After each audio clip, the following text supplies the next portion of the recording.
We're going to work two variations off the same punch. One we're going to call hook punch, the other circle punch. Circle punch is seen a lot. We use it in combinations in Manus boxing.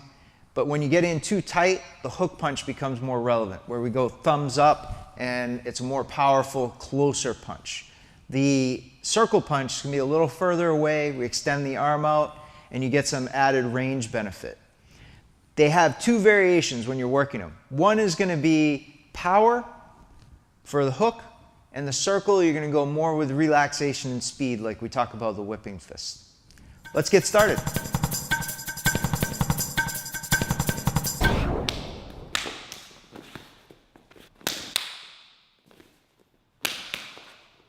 So the hook punch is when we're in tighter. If I'm in here, then I can throw and I can get a little bit more pivot without opening up as much. So if my guard is tight and I'm in here close, I can pivot, throw, I can throw it to the body as well as the head. The thumb position is up on that punch. You still want a straight wrist. And this is a big problem we'll talk about with the heavy bag. But people, when we learn to throw, we don't necessarily extend our rib cage, our shoulders, and our hip. So they end up reaching and curving the wrist here, and that's how you can really mess your wrist up. So you want to make sure that you're pivoting and turning so that you can keep that straight when you connect. Same off the lead. When I throw here, I'm pivoting, I'm turning, I'm rotating to be able to keep that position straight. We're not taping our hands all up, wrapping them. We don't have big gloves to hold the wrist position, so the mechanics have to be right on. When you throw the circle punch is thumbs down.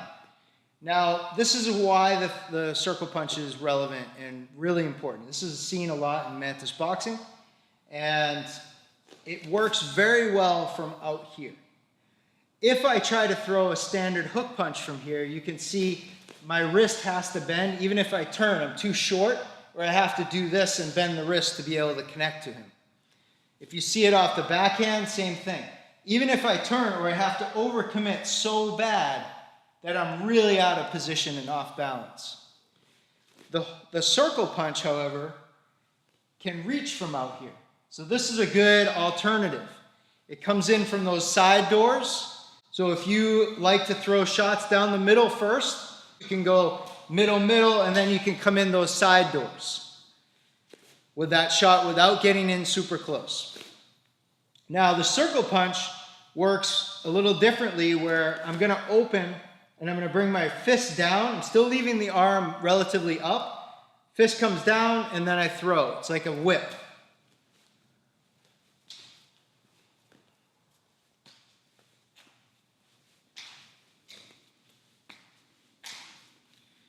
And it relies on that big motion and free swing to get its power, instead of that tight, aggressive punch that you see when we do the hook punch closer in.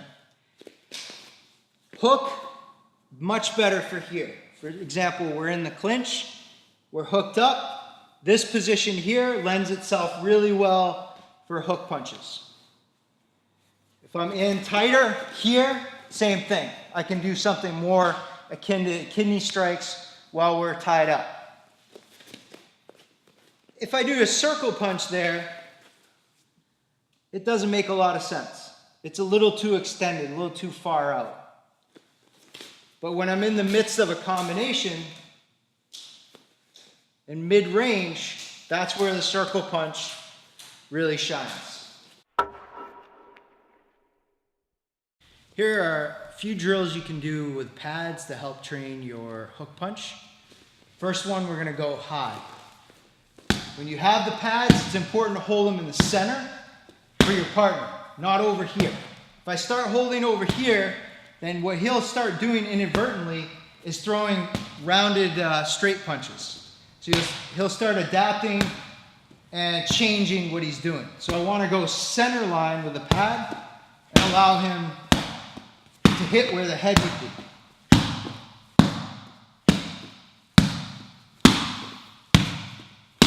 Then we have the body shot, the body hook. So we can go low.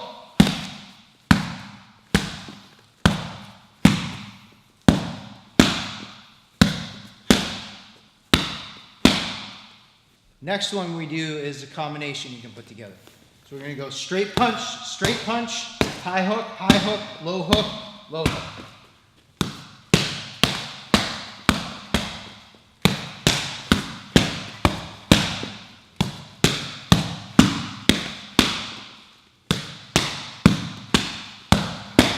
This drill is for your circle punch. We're going to use the same format. So first we're going to start with just the circle punch by itself. Again, center line with the pads for your partner. And head height.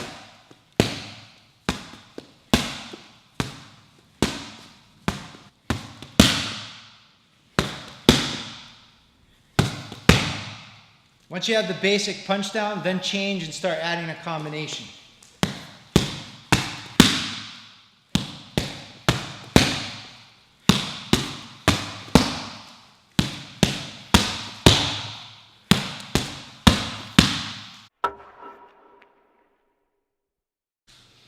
If you don't have a partner to work the pad drills and actual applied, the bag is the next best thing. So on the bag, we're going to use the same concept. Here's what you need to know though. Full power from this position, not so great for the shoulder. So you can practice it, but keep it a little lighter on the heavy bag instead of where you're throwing full power hook punches. So when we show the hook, we're going to use more twist, more power generation. On this one, we're going to use more whip and more relaxation.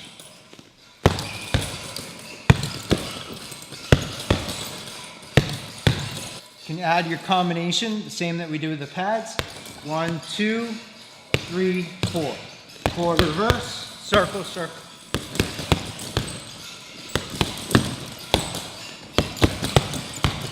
The hook punch, we can unleash a little bit more on the bag.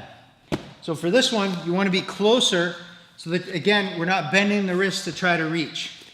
Get in tighter to the bag, turn the hip so that you're coming in perpendicular or on these corner surfaces, not right here in the front. So for the head shot, I'm going to come in with the front and then the back, twisting my hips and my shoulder to be able to reach. When you first start, don't worry about your hand position, the alternating hand. Learn to generate power first. Then as you get better at the power generation, you can start developing a little bit more refinement, where keeping this hand up, then you come back over here. Later you're going to start working the guard hand in, where this will start parking down the side. You can work high, and then when you shift, go low, drop your hips a little bit, come in for the body shots.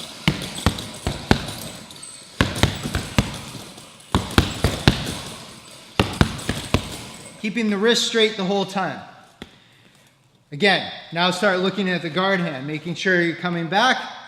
When you're throwing, 1, 2, 3, 4, and then later parking it in.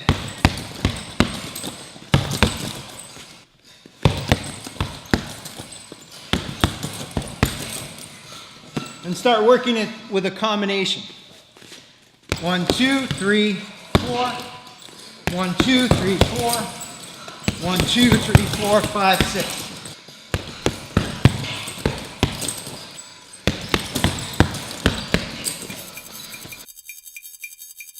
There's the hook punch and the circle punch. Excellent shots for coming in those side doors. Thanks for watching. Hit that subscribe button down below and get hooked.